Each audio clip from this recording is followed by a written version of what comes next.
Hi, Dr. Evangelos Milonas here at Kinetic Health. Today we'll be talking about mobilization of the spinal cord and the sciatic nerve. Basically, we'll have Sam turn here just for a sec so you can see her back. So when we're talking about the spinal cord, we're talking about, base of the skull at the brain, coming all the way down into the low back and the sacrum, the tailbone area.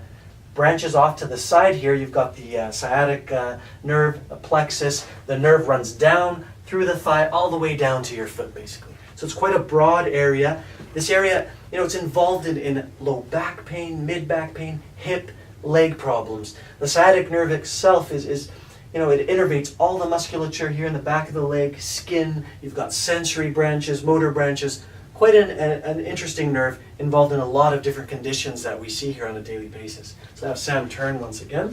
So in mobilizing the nerve, one thing that you really got to keep in mind is that the spinal cord itself is housed within the spine, the column, the bony architecture. So we can't actually get in there with our hands and mobilize the area, but we can do that through motion.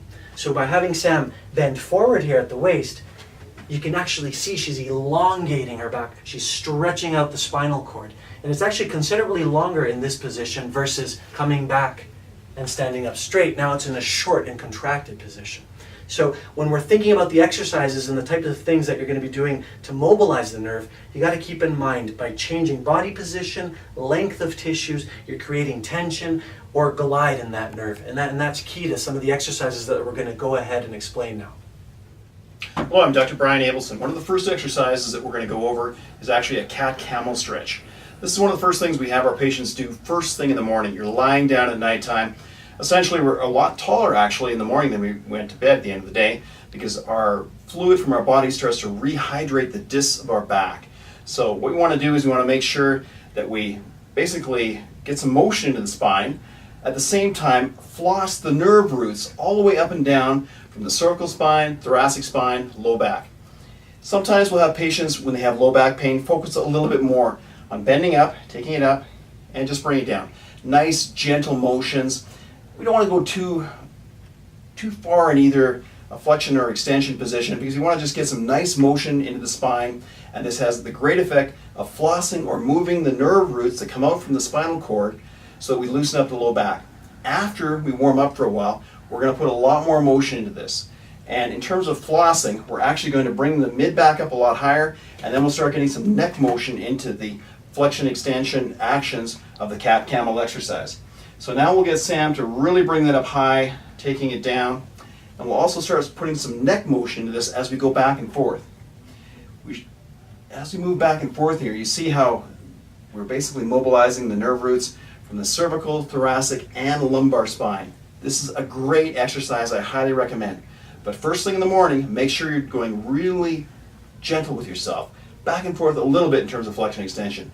Don't overdo this too much. First thing in the morning, 15-20 repetitions, nice and easy.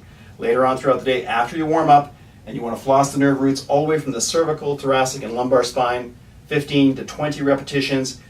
Again, very gentle, easy motions. A great exercise specific to the sciatic nerve is a flossing exercise. So we've got Sam in a seated position. She's going to bring the knee up slightly, and the key is to extend the leg to straighten it and make sure you're pulling the foot back. Now I'm just going to have Sam relax here for a second.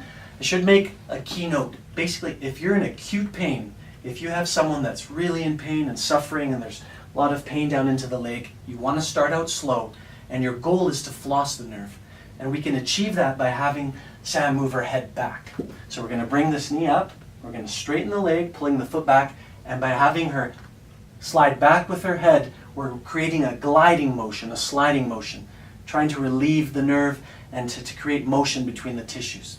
Once you've done that for a while and you're starting to have less pain in the leg and in the back, then you can start incorporating more of a tensioning move. So a tensioning move is basically the same. We're going to bring the foot back, but this time we're going to bring the chin down.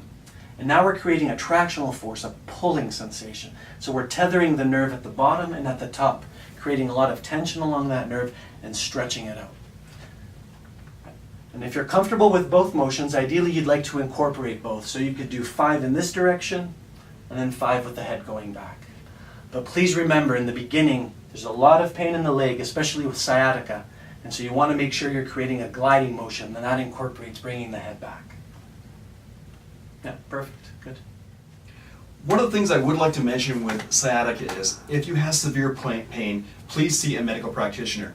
This is not something you want to deal with on your own necessarily. There are some red flags I'd like you to be aware of whenever you have sciatica. That being if you are coughing, sneezing, bearing down on stool, and you notice the pain is just shooting down your leg, you need to see a practitioner. The real key red flag is if you start noticing changes in bowel and bladder function, you need to go right in. I mean, this could be a medical emergency. In most cases, it's not. And most of these conditions do resolve quite well.